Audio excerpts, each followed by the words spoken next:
Hello, Farmer Joe coming at you fresh from the field.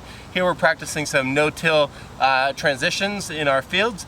No-till is one of the techniques that we use to really go into the deep organics, really diving into the soil, aiming to build up a living mulch and really see if we can move beyond all the conventional organic techniques, chicken manure, organic pesticides, all that, which have their place in a system, but is sort of missing the core of what Sir Albert Howard and all those other early pioneers were really looking at, So anyway, this is called tarping. So basically we're depriving the plants of light, and that way we're killing them because plants use the solar energy to capture carbon from the air and make sugar.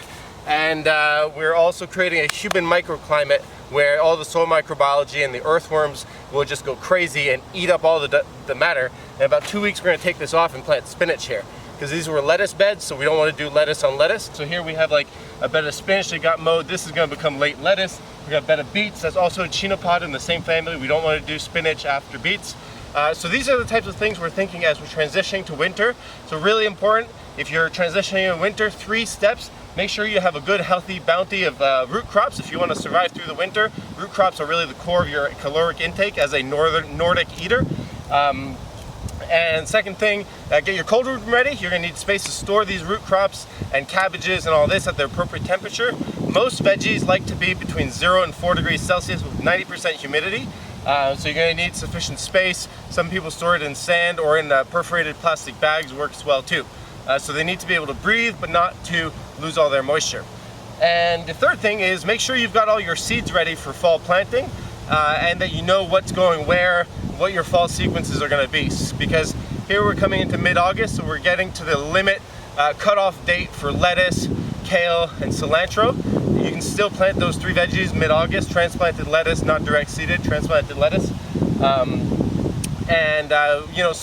Coming into early September is going to be the limit for arugula and spinach and salad mix, like brassica salad mix. And so over these next couple of weeks we're going to be transitioning our beds into the fall greens. So make sure you know where you're putting your fall greens in your garden, so that you can be enjoying those, those vitamins and nutrients that you get from the leafy greens. You could be enjoying that all the way into December with just a little bit of technology. Here, look at that. That's called caterpillar tunnels. Those are low-tech structures. That's maybe bigger than what you need, but with some 10-foot lengths of electrical conduit and some plastic, you could create a sheltered environment in your garden to be eating fresh spinach and arugula in December here in Ottawa. It's not unfeasible, and I'm sure that you're able to do it. Then the last step, the 4th step, is partner with other local farms and producers to get whatever you need for your diet that you're not growing yourself. So in this case it would be the winter CSA. So we're on the early bird special until August 15th, and then stay tuned, there's going to be an equinox promo. So in the fall for the equinox we're going to be celebrating that with another promo for the winter CSA.